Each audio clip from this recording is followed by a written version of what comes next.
look at me. I want you to fire me. You fucking Mark. Fire me. Yeah, why the fuck wasn't I on the lineup? Was not an official member of the lineup. Yeah, seriously, who's running this fucking thing? Why wasn't I fucking on the official lineup? Seriously, heads are gonna roll.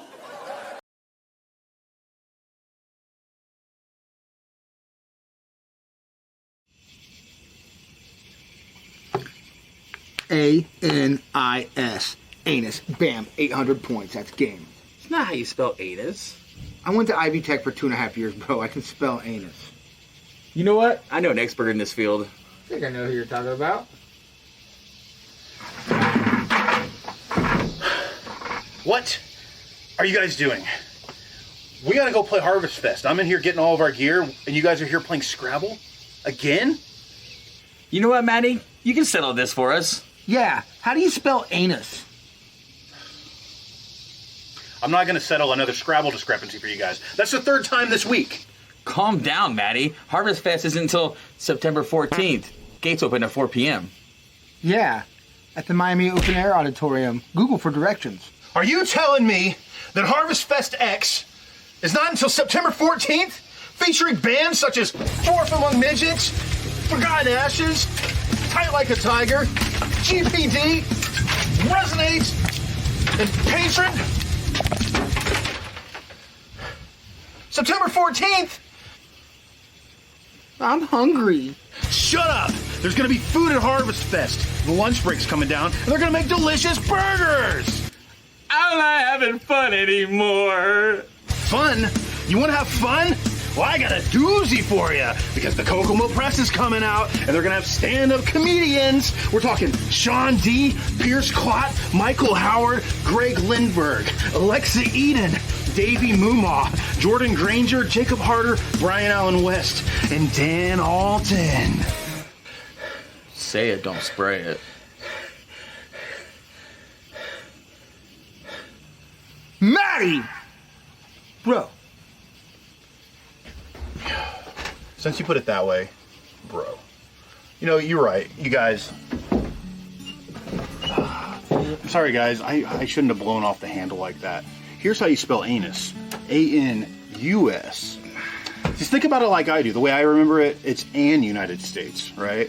So, anyways, I'll see you guys September 14th at Harvest Fest X at the Miami Open Air Auditorium. Google for directions. Bring a tent. I don't get it. In United States.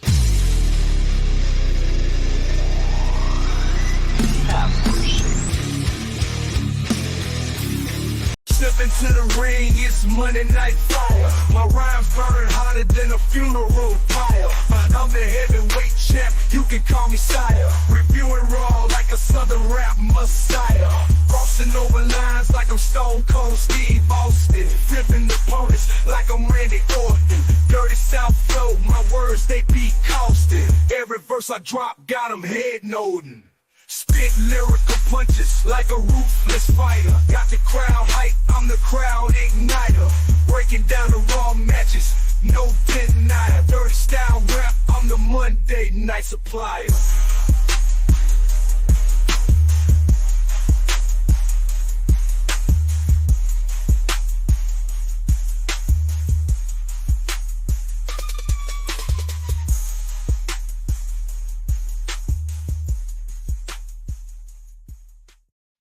Welcome, fans. It is I, Joshua Joseph. Some call me the educator of extreme. I've been called that, but you know me. You're here. You're a window licker. I'm a window licker. You're my friend. You're Grun's friend. You're part of the household, and we're glad you're here for another Raw review show. And you know, when I do these shows, I bring on the one, the only, the blue-eyed villain himself, the absolute man, Grunmeister. Check him out. There he is. He is Grunmeister. How are you doing, my friend? Yeah, dude, I'm doing so great. Unfortunately, it is the end of our long weekend. This is true. Yeah, we all have to go back to work tomorrow. we do have to go back to work tomorrow and look at that. You're already getting people shouting you out. There he is, House Alakan, House, the concept, our leader, our friend, the man who's created this whole little playground for me, for Grun, for Hypocrisy, for Paragon, for Annie Owen, for everybody else that we're going to be bringing in because our world is expanding, ain't it, Grun? Dude, it is. We've been growing at an insane rate. Like it is honestly, it's like we may not be millionaires off this yet, but like the fact that we are growing every week is it's insane to me. I did not believe like I there's 1,000 podcasts probably like this. So I'm like, are our personalities really going to stick out? And apparently they are.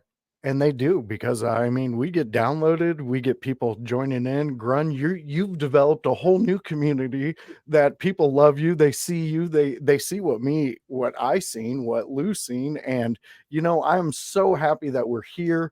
We're doing our things that we do because at the end of the day, Grun, life is nothing more than just having fun. Just being a rascal coming out here doing our fun little thing here that we love doing. I wouldn't have it any other way. What about you, Grun? I wouldn't. I would, however, wish someone had beaten that in me when I was 12 years old, told me, look, you can make bad choices right now. You can cause some trouble in school.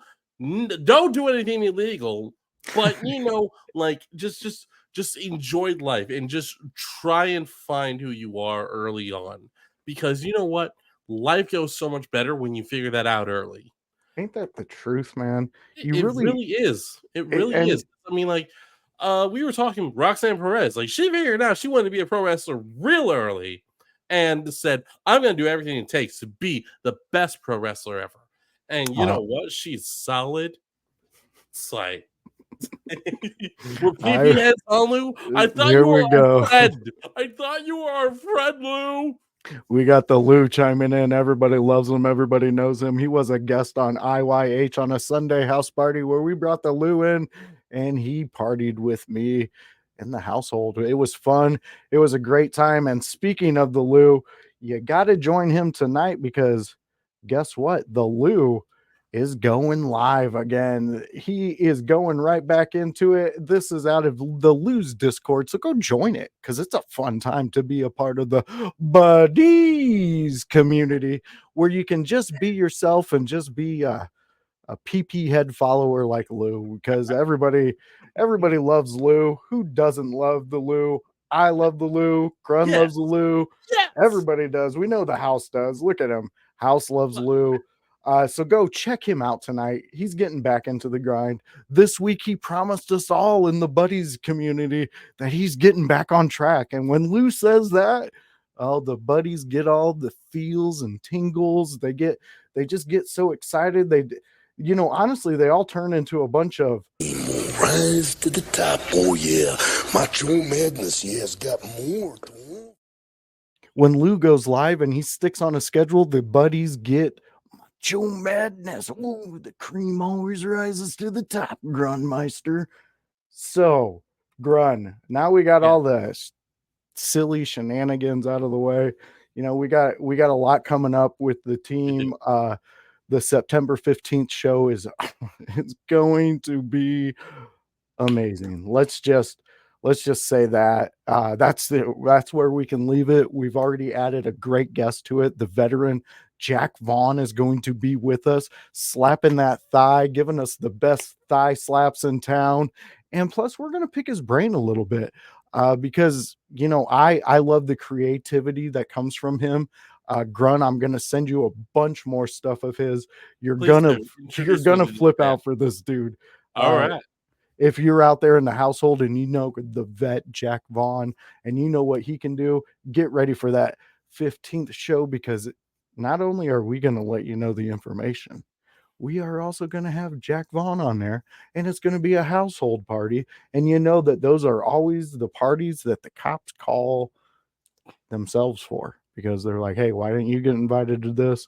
And then Jim's like, I didn't get invited to it because the household guys, they don't want us there. It's a whole thing. So Grun, Yes. let's jump into what you want to talk about. All I right. know that we have subjects, we do segments here, but this one, let's just hear what Grun wants to talk about. Yeah. Just your Uh, thoughts, Grun.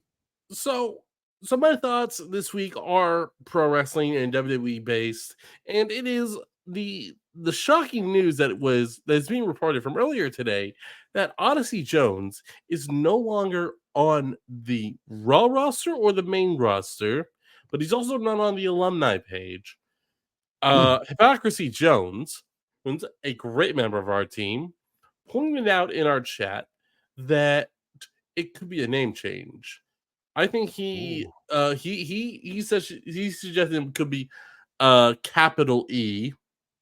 I was saying, you know what, maybe Big O instead of Big E. And here's my remark. If that is the case, and that we are going to get a name like that from Odyssey Jones tonight, if I'm Xavier Woods, I'm not hesitating, grabbing a chair and taking it to Kofi's head, taking it to Odyssey Jones. Like, how dare you? You said you weren't going to replace Biggie. You said you weren't trying to replace our best friend. No, no, no. New Day is dead. I like it. When you texted that in the chat, I kind of thought about it, and I thought this would be the perfect moment for Woods to break, Yeah.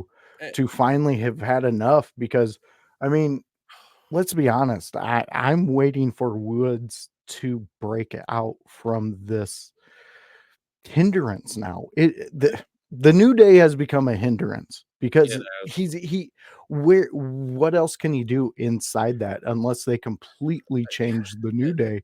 And it doesn't seem like they're even thinking about doing No, that. they can't do that. So, like, I think we need to make sure that people aren't confused that we're saying that Kofi and Xavier suck without Big E. No, No. it's the New Day. That is what it is. It is the group. It was crap when they debuted with it, when the three of them debuted with it. It took them 6 months to a year. They made it what we know and love it as. And that was through them working with each other, getting the chemistry down, and figuring out what they are. What is the New Day?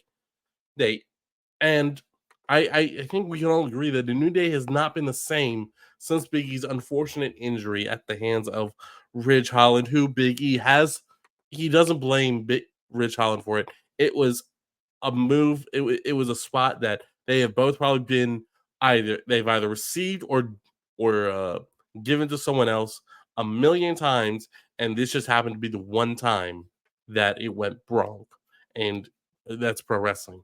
All right, Grun. So we got OG Tony Gonzalez, part of the Gonzo Network. Go out there and check out what Gonzo is all about, because you're gonna love what they talk about, because it's similar to this, but they've been doing it quite a while now. So go check them out. But he is asking you, will Woods be a heel? Let's hear it, Grun. What are your thoughts?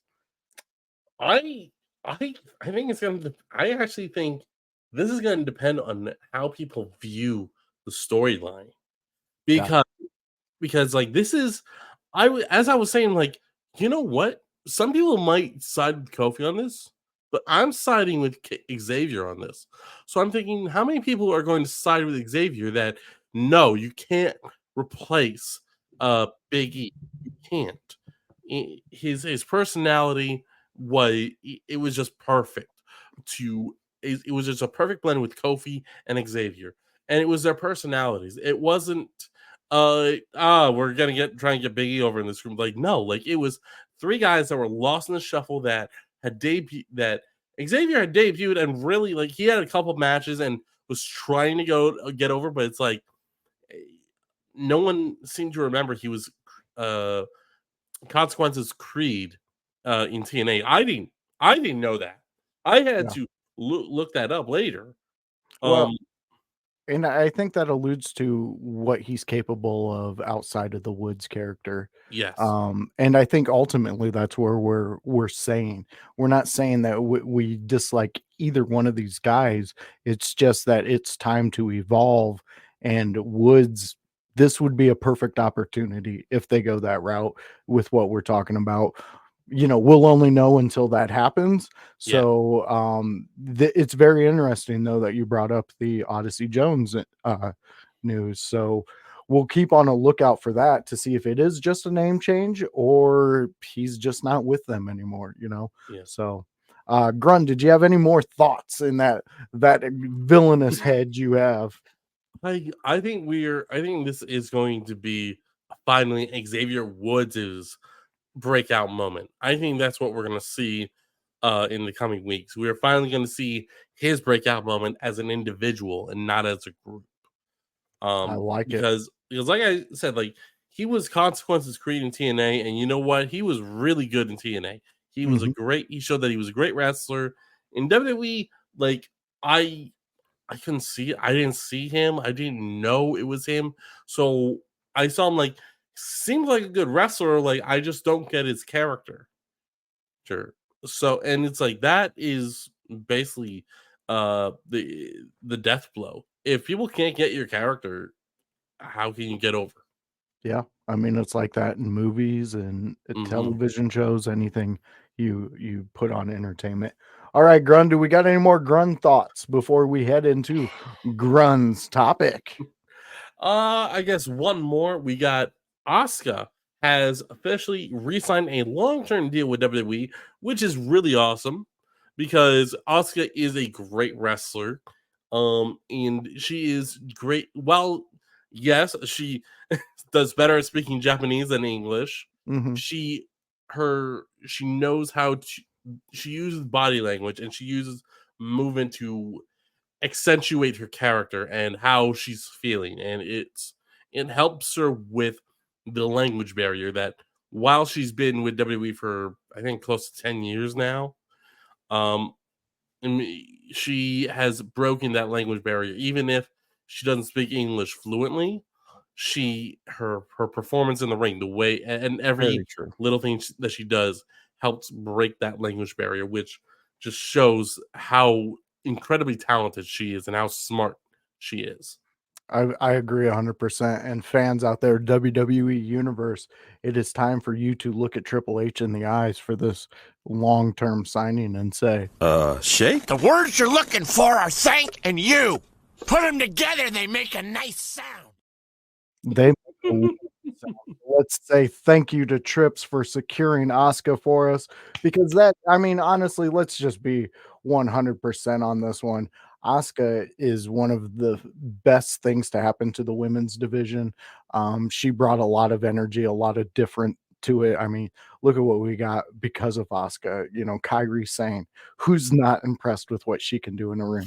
So, I, uh, yeah, I'm thrilled for this. So we get Asuka for however long they say long term. So I'm thinking 5, 8, maybe even 10. Who knows? could be.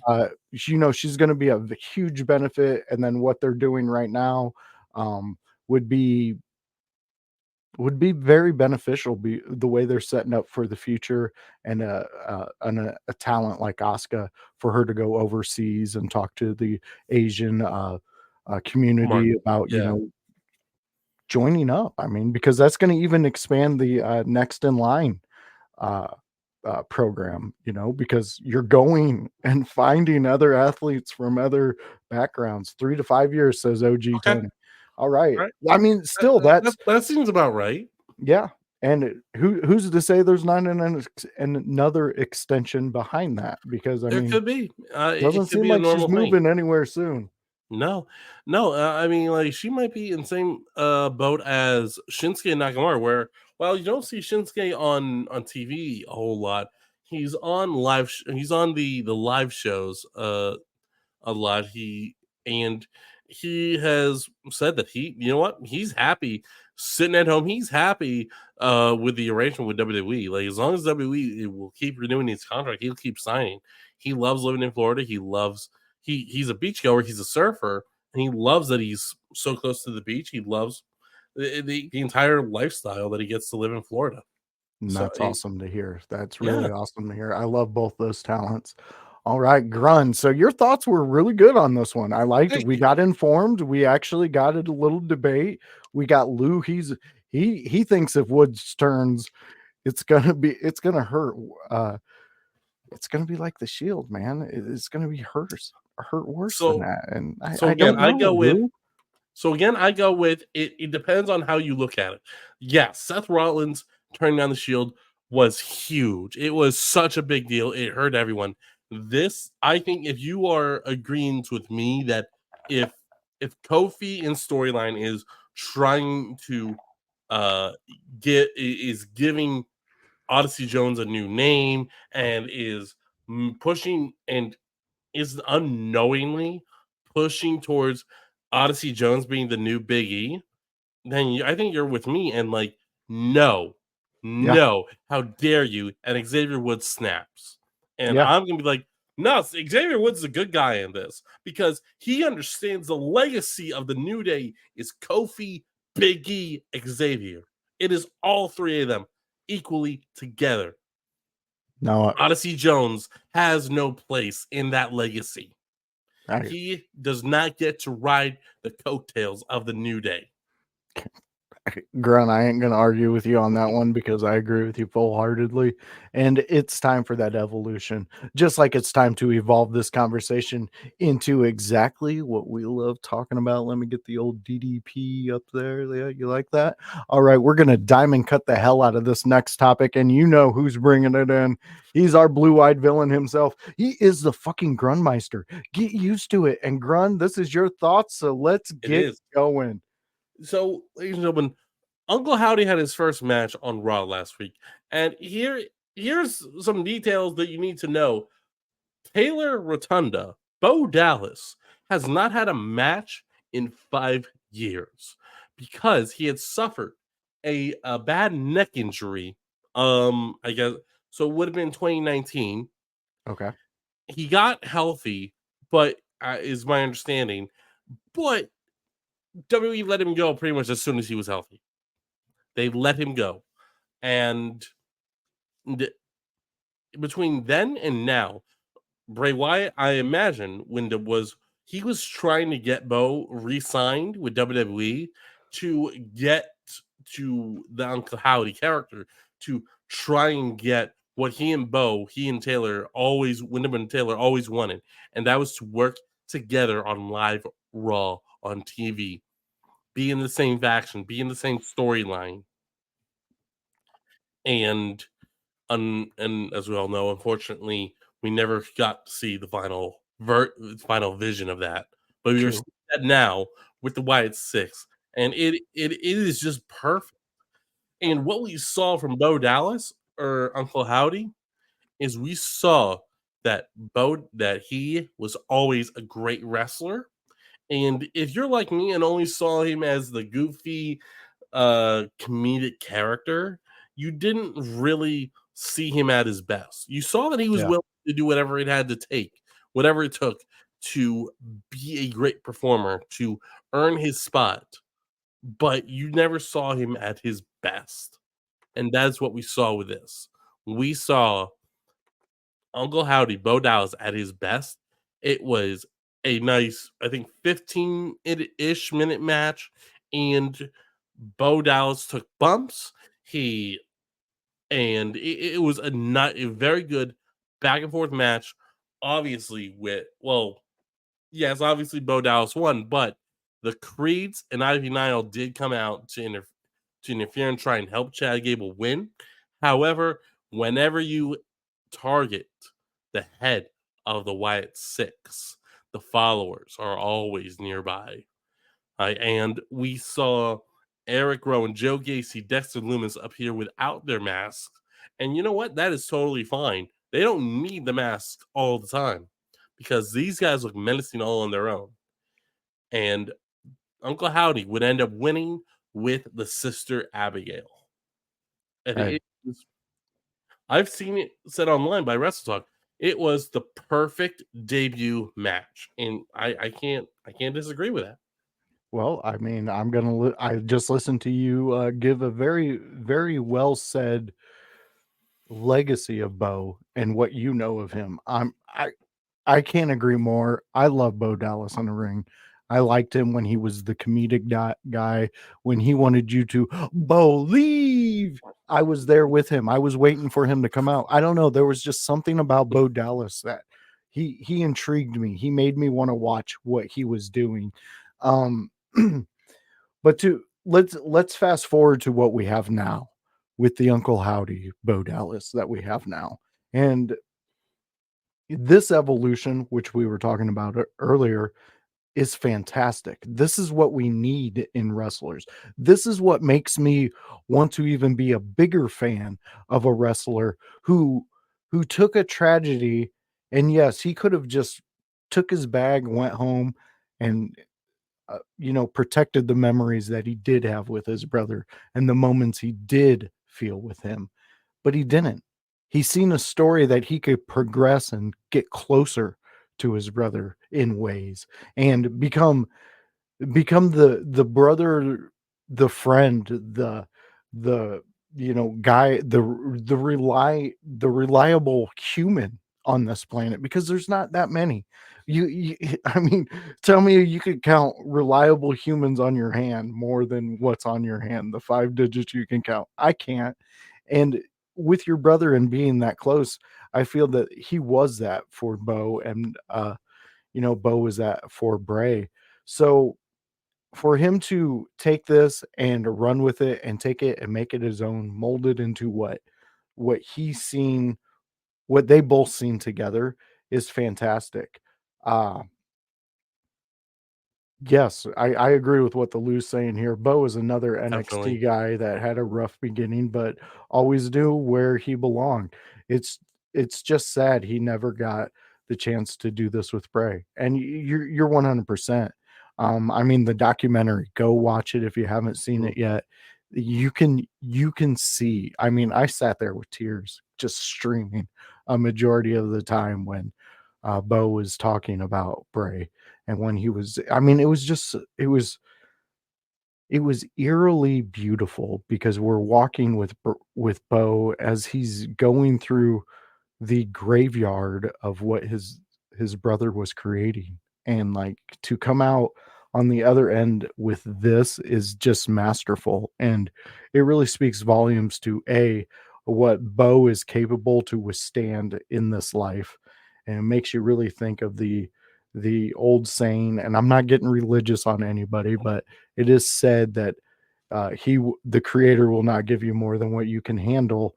And it's like, I don't know if I could handle going through what Bo did. Like, Yeah. that is something that I really don't know if I could do what Bo's doing.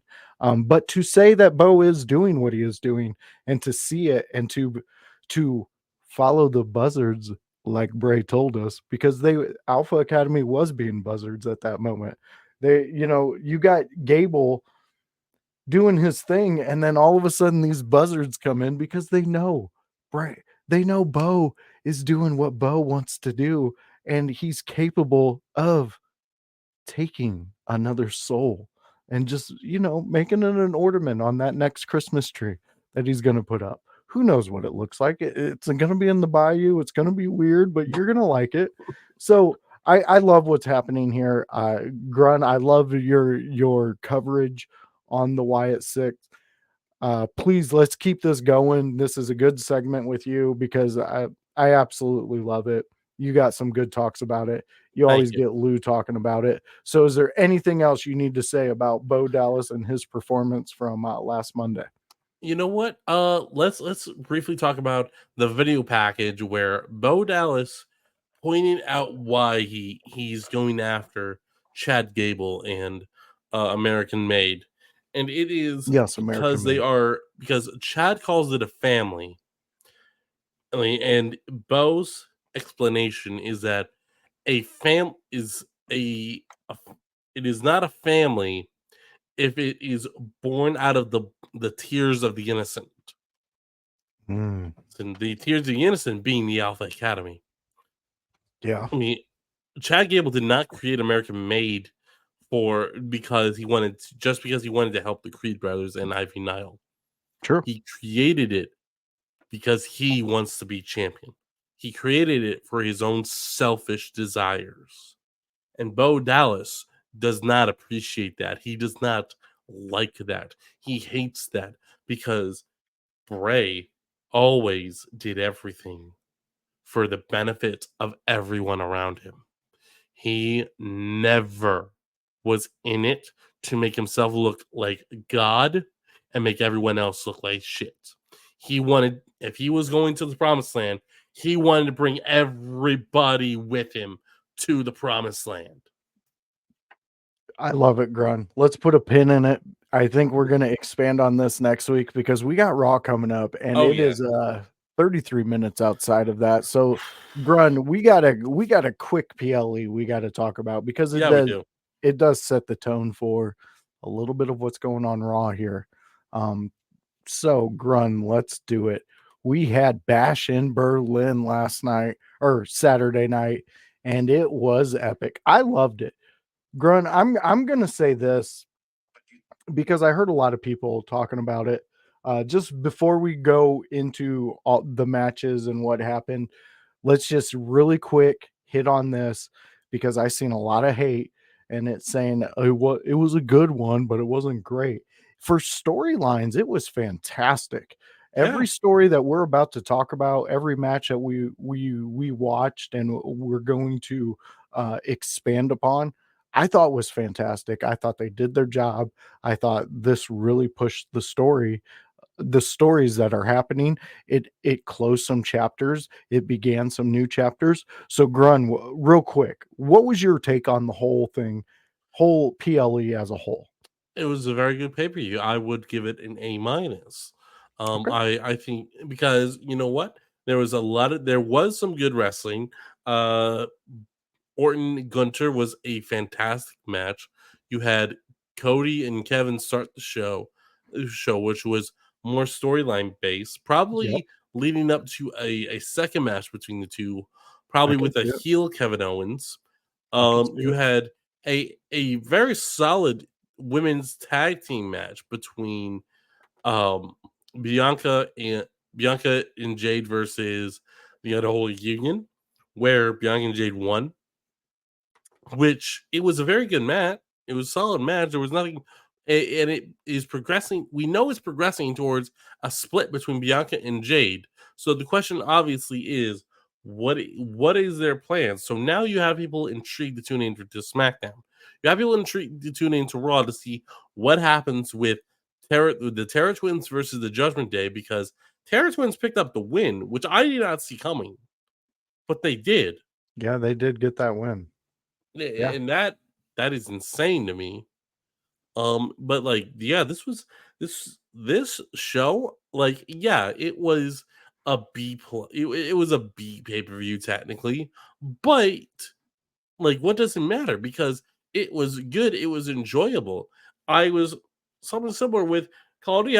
I'm seeing people say, "Oh, I love the Black Ops 6 closed beta. I love it. It's all awesome." It's like, guys, temper your enjoyment because 90% of you are going to be complaining about it day one. Okay, so Yes. temper your damn and your expectations. That's what I do. I temper my expectations. I'm just like, am I going to like it? That's all I want to know. Am I going to like the pay per view? Am I going to like the game? Whatever. Yeah, I agree. I'm going to cut you off now, Yeah, Grun. yeah. No, I'm no. Go cutting ahead. you off, putting Cut a me pin off. in you right now. Yes. So Do it. Grun gave it an A minus. I thought it was fantastic. I'm going to give it at least an A because it really hit some things for me. So speaking of that, let's just jump into one that I know that me and you just absolutely loved from the start to the finish, and it was Gunther versus Orton. This was an instant classic. This was a one that you could put in, I would say, top 10 of Orton's matches of all time. It was good. It was Mhm. very well done. It was methodical and really we expected what we got, but Yeah. nobody was upset with the results of it. We expected it. We understood where they were going. Yes, would it have been fantastic if they would have put that title on Orton? Yes, it would have. But storyline wise, we have to stick with Gunther. I think they're really building something around him, and like Jones has been alluding to for the past, I think, 2 weeks now. He's really looking forward to seeing an Orton Cena one last time, and I'm kind of there with him on that one. I Grun, think you that's not even a question. give us your thoughts on that real quick. What Jones Yeah. was talking about, and then right after that, go right into this Gunther Orton, Okay. and we'll break it down. Yeah. John Cena and Randy Orton is one of the biggest rivalries from the late 2000s and early 2010s of WWE. They've had Hell in a Cell matches. They were trading championships back and forth, and even when they came around to unifying the World Heavyweight Championship and the WWE Championship, it, what was the match? It was John Cena versus Randy Orton. Two guys that can have a great match together. And then Gunter and Randy Orton. This was a passing of the torch moment where Gunter he struggled because Randy Orton, he's a lot smarter than he was when he was younger. He may not be able to move like he could when he was younger, but he's a lot smarter. So that still makes him dangerous because he can still hit the RKO. And Gunter, he beat Randy Orton clean and beat him decisively in a very hard fought match that ended with the two shaking hands after the match, which Yeah. was honestly just an awesome moment to see. No, I love it. I love it. And like what you're talking about with the clean win and everything, we got the Lou chiming in. Gunther and Orton was way better than the first match, in my opinion. And you know what? I I can see exactly what you're saying there. What I would say though is that first match with KO and Cody, it kind of set the tone for the whole PLE. And at first, when I seen that that was going to be the first one, I was like, I'm not a fan of this. I actually thought Gunther Orton. That's how I would want to set a tone for a PLE. But then again, I thought that one has so much value to it. I have to put that one towards the back. And I'm glad that Gunther and Orton did a match like this where it was slow paced, it was beat beating each other at points and then the other one reversing and getting over. The back and forth in this really reminded me of old school wrestling. It was masterfully done. I can't wait to see both what's happening after this, where we're going, what's happening with Orton. Are we getting Cena Orton again? It could be. It damn near is gonna be happen. Everybody wants it. We're gonna see it. We found out that they like to give the fans what they want. And right now I'm gonna give the fans what they want, and we're gonna get into another match at the Bash in Berlin. And it was, as we can see, Damian Priest and the mommy of mommies, Rhea, going against Dirty Dom and Liv, aka Sewer Rat Liv Morgan. You know her. You've been around her. She smells. She looks like she went into a wax candle store and rubbed the candles all in her hair. Or, at the end of a rave when you look down at the floor and it's all sticky and just gross. I mean, if you see how she dresses normally, like I think it's very believable that she goes to raves and that she is into crystals, aura, and Oh astrology and yeah. stuff. She I probably believe uses that crystal deodorant stuff, and no one wants to tell her that she actually smells. I mean, I'm telling her. I mean, I'm glad we don't have smell-o-vision when Liv Morgan's on. It's just ugh. Smells like she looks like she smells like what I imagine New York smells like. You're closer than me, Grun. She's from New Jersey. Well, that's even worse. Now I'm thinking all I can see is South Park. She's from Elmwood Park. It's like, I don't even know what the and fuck that is. that's like an hour from me, which is kind of insane. Oh, Yeah. Grun. You should go there and tell her she stinks for me. I think she lives in Florida now. I'll get you out of your head tattoo if you ever find Liv Morgan and you meet her and you're like, "Hey, my friend says you stink." That's all I'm asking for, Grun. Uh, But you know what? Let's get outside of my silliness. yeah.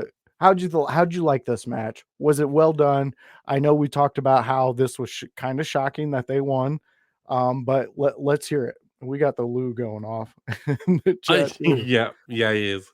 I thought this was a fun match. This was definitely the match that was supposed to be more fun. Yeah. Where you get to see Damien and Rhea beat up Liv and Dom.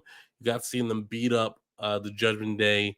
There were plenty of moments where it looked like Liv and Dom were going to win. But Rhea hits her riptide and calls it the pretzel pin because of how hard she's folding up Liv. The pretzel pin. The pretzel pin. and gets the 1, 2, 3. Now Rhea has not gotten a chance to hit Dom with the Riptide.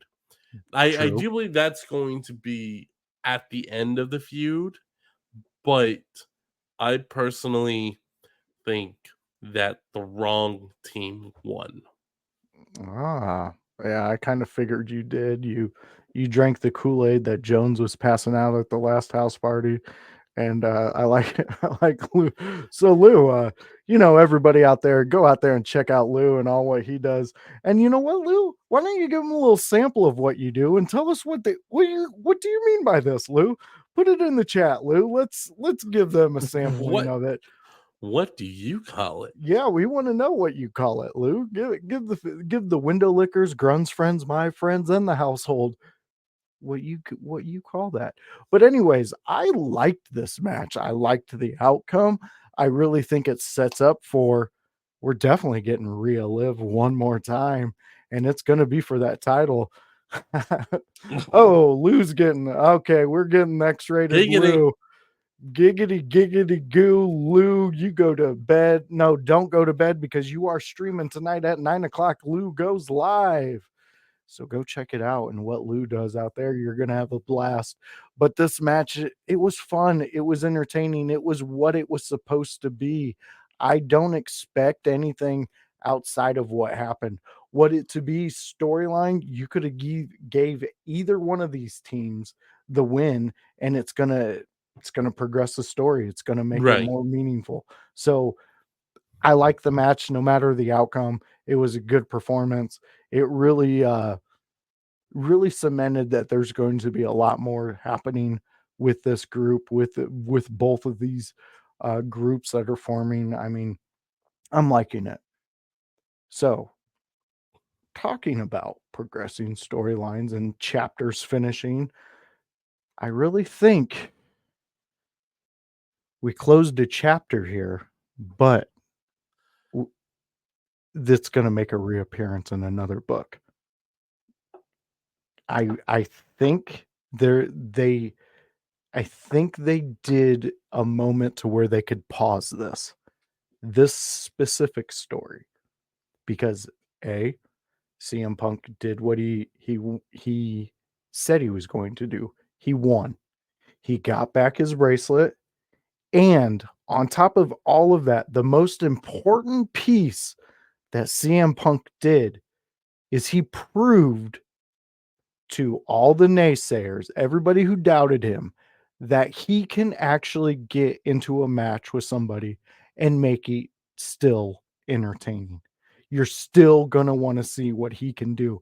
The beginning of this match, the back and forth using the strap in different ways was superb with these two. And then the progression from there, where that strap didn't become a nuisance. It was there. I didn't make it when during the watch along. I was saying I didn't like the lighting things, but they made sense. Are they going to tweak it and do it differently? Let's hope so, because you can, especially with digital corners nowadays. So I really think that they're putting a pin in this one because CM Punk proved what he could do. Drew McIntyre, with a loss like that, and to lose not only the match, but this one sacred little object. Now you have to go back to the well with him if you're going to get that object back. Are the fans going to bite again? We've already seen it. Are you biting again if they rehash this? You know what? I think maybe. Maybe. I'm very much on the fence because I believed that if CM Punk ever got the bracelet back, the rivalry is over. Yeah. And there were rumors that they were going to have a Hell in a Cell match at Bad Blood in October.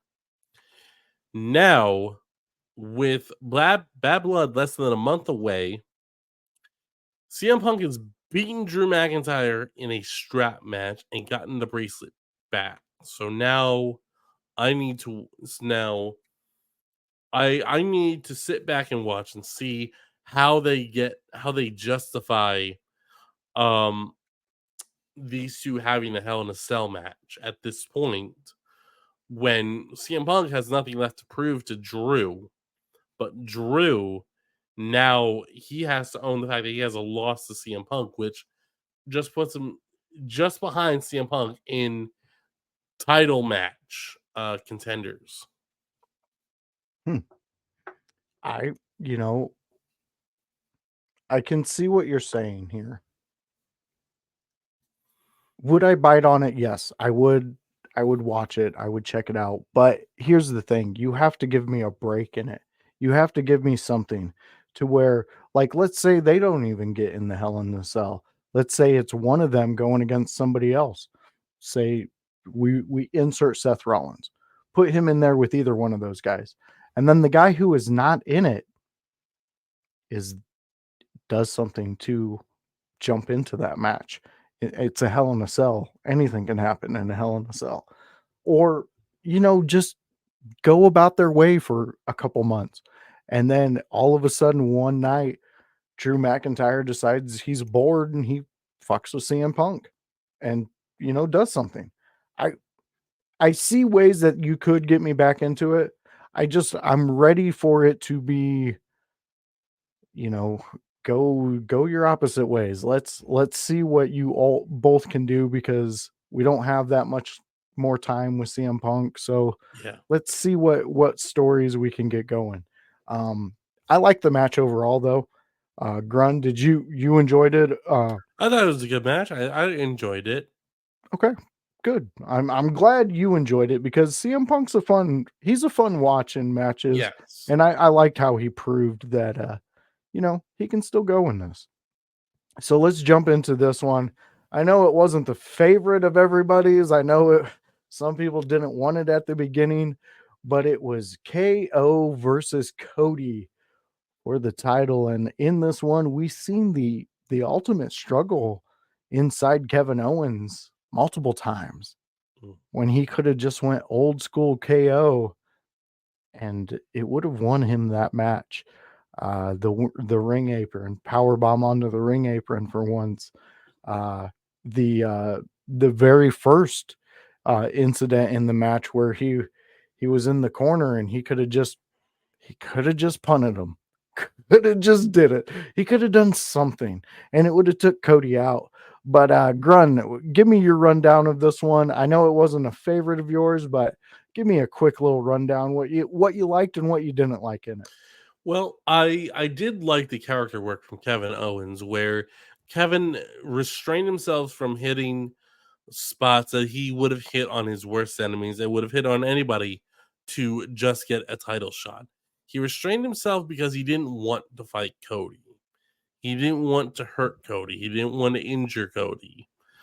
However,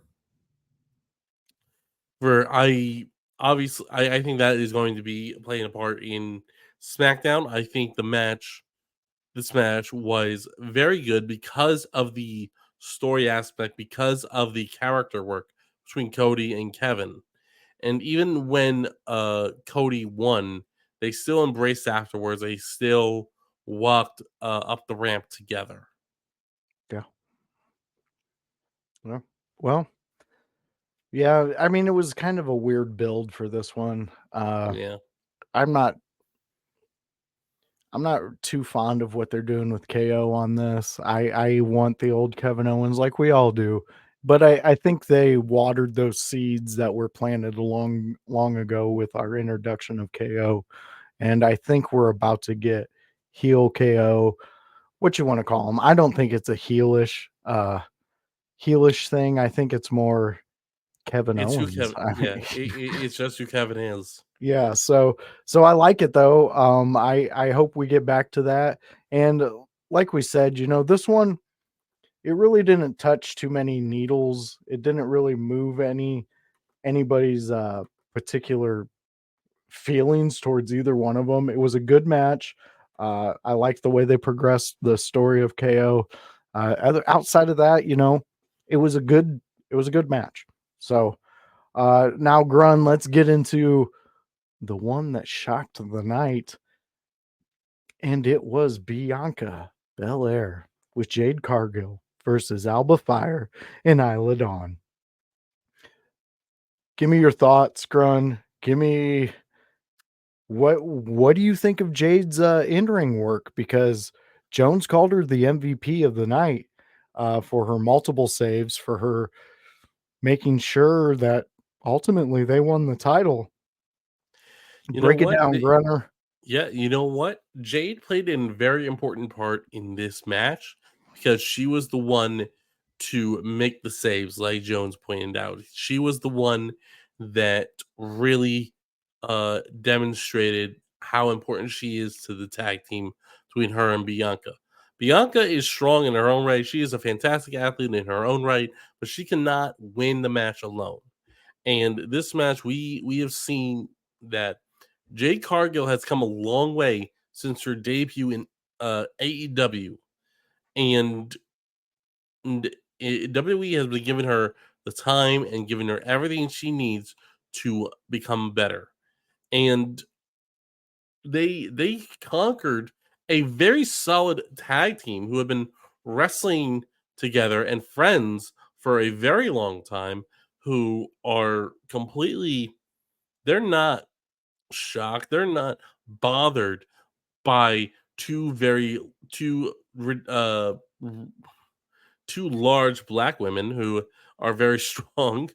Yeah. And Well, I mean, you're calling yeah, it what it is. That's what yeah, they are. yeah, and it's Jade like and Bianca these are these enormous. two women are like, they are they're this like a woman's version of the superpowers, Yeah. sort of, and you know what, like, it works.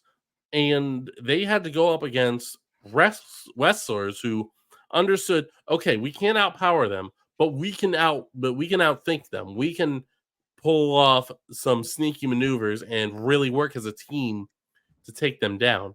And it was teamwork that made the difference in the match, because Jade did, yeah, she was MVP. She did everything she could to support her tag team partner when she was in the ring. And Yeah. Bianca did everything she could to support Jade when she was in the ring. Yeah. I love this match. I thought it was well done.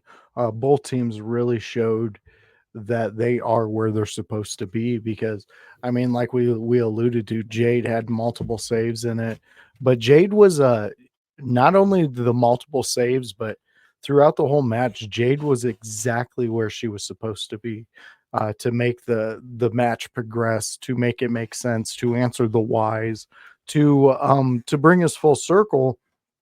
And it really kind of, I think it started to plant the idea that Jade's going to be the feature of getting turned on, because I think that you're going to make your most money out of a Bianca turn, because then you're going to be able to build off Jade what you're wanting to do. Um, Bianca Belair, I think she needs that edge to her that just really makes her understand why they put a title on her in the past for so long, and why her title run was impactful and meaningful.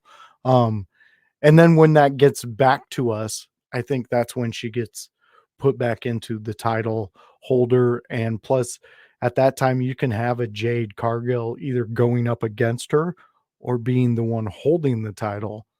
Um, I don't know what would be better right now because it's so soon in it, but I am saying this, a Bianca Belair turn is going to be where you make your money on this one. Grun, I'm going to give you the last word on this Yeah. one. For me, it was a fantastic match. I loved it, loved the progression in it, loved the outcome. Can't wait for Alba and Isla to get back in the hunt and go back for the titles because I did enjoy their title run too. So Grun, I'm giving you the last word on this one. Yeah, I think we gained a very good taste of what Alba and Isla are capable of, but I don't think we've seen them at their peak. I don't think we've seen them at their best yet. So I'm definitely looking forward to that. I'm looking forward to see what they do with Bianca and Jade. I agree with you on Jade should be the baby face and Bianca should be the one turn heel. I think it should be a Bianca Jade in a triple threat fatal four way against Naya, where Bianca screws Jade and wins the title for herself. I think that's how you protect Naya and her dominance. That it took 3 women to beat her, and not just any 3 women. It took Jade, it took Bianca, it took Piper Niven or Bailey. Yeah. No, I see where you're going with that. I like that. That's a good insight, Grun. You really you're so good at this. I really I just love working with you on these things. Fans, there it is in the middle. That's what we talked about tonight. This was a fun one, Grun. It was our basic show after a PLE. Yeah. We usually do give at least one topic that we know you fans out there have been watching, and that was the Bo Dallas topic with the Uncle Howdy. The first time he has stepped into the ring as Uncle Howdy and wrestled a hell of a match. So we're looking forward to more of that. We got about 6 more minutes before we send you off to Raw, Monday Night Raw, where all the Monday night dreams come true and you get to see some fantastic wrestling out of the men's division, out of the women's division. Fuck the division. Some great wrestling out of WWE. And you got me and Grun here every Monday night to cover it, to let you know what you should be watching, what you need to be watching, what is piquing the interest of the window licker here and the Grunmeister there. So you guys show up, you guys come here, you guys have a fun time. Grun, you know what we do at the end. So let these people know where they can come and hang out with the Grunmeister. Hit them up with where you're at, Grun. Well, you can find me on Twitch at twitch.tv/Grunmeister, where on Friday nights I talk about SmackDown preview review in my room, and I spend an hour talking about SmackDown from the previous week, and I talk about SmackDown coming up. Look, you can also be sure to check me out whenever I am not talking wrestling, and maybe I decide to stream and show you some games I play. Show you that I suck at a lot of games. He doesn't suck. Grun's a fun guy. You know, like Randy Orton right there, just standing in front of the Grunmeister sign. You gotta love it. He's a fun time. Pat McAfee right here. He hangs out with the Grunmeister. He loves Grun. He's never had a bad word to say about him. And fans like Grun's talked about, we're putting in that work. Go check him out. Go see what he's about on that Friday night in the Grun's room where he talks SmackDown. He basically does what we do here, but he does it a lot more animated over there because he's the host. He could control everything. He hits the buttons. He says the topics, and it's Grun's moment. Check us out for a house party, and you're going to want to be to this one. It is September 15th. You need to be where we are at because we got a huge announcement coming up. And on that day, we also put a little cherry on top and gave you Jack Vaughn, the veteran. He will be with us on the In Your House episode Sunday, where we sit down and we give you what we've been working on. And it's a doozy. You're going to love it. I would give you a hint, but I can't because they'll kill me. Shh, don't tell them that I told you. But outside of that, it is I, Joshua Joseph, the voice, the educator of violence, the ticklers of extreme. That is me. That is I. He is I am him. That is what is my motherfucking name. Yes, Joshua Joseph, come check me out here Monday nights, 7 p.m., where me and the Grunmeister give you the Raw preview, where we talk about 3 subjects from the previous Raw and we get you ready, because that's how we do it. 8 p.m., we send you off to Raw. Come check me out on a Friday night where me and the man house, we go extreme. He has dubbed me the educator of violence, of extreme, of whatever you want to call it, but it is extreme, and it is me jumping in a DeLorean with House, calling up Doc, saying 1990s, please send us ECW so we can get extreme. And that's where me and House look at a match from the past. I introduce him to some of the greatest violent matches ever put on by ECW. You get to come and check it out. And right then and there, right after us, hop over to my man Grunmeister over there and go check him out on a Friday night where he gets you ready for SmackDown. And then on Sundays, you get me, you get House, you get Grun, you get sometimes Jones, you get sometimes Paragon, you can get sometimes Annie, and you can come and hang out with us. We're all doing everything we can to give you the best content in your house can. And we love doing it. Also, check out House and O'Neill on the Raw deal with House and O'Neill on a Wednesday. I believe that's around 4 p.m. I think so, around there. That's about right. Usually, yeah, they'll send something out 5 minutes, before they go live, and you can click the links. Oh, look, it's House and O'Neill, the Raw deal with House and O'Neill. Go check them out, and go check out when our homie Hypocrisy Jones does a smoke sesh, because they're sporadic, just like a smoke sesh. So that's all you can get from In Your House. That's all you get from me and Grunmeister and the Window Lickers Network. We love it. We love you guys. We thoroughly enjoy you guys coming here and being a part of us. Pat McAfee, he loves it. So all I can say is enjoy Raw. Come back next Monday and hang out with me and Grunmeister.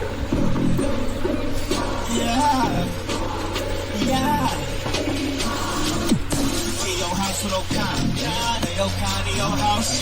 I did wood in your house. Hypocrisy sat in the clouds. Curating all kind of loud. That's in front of the crowds.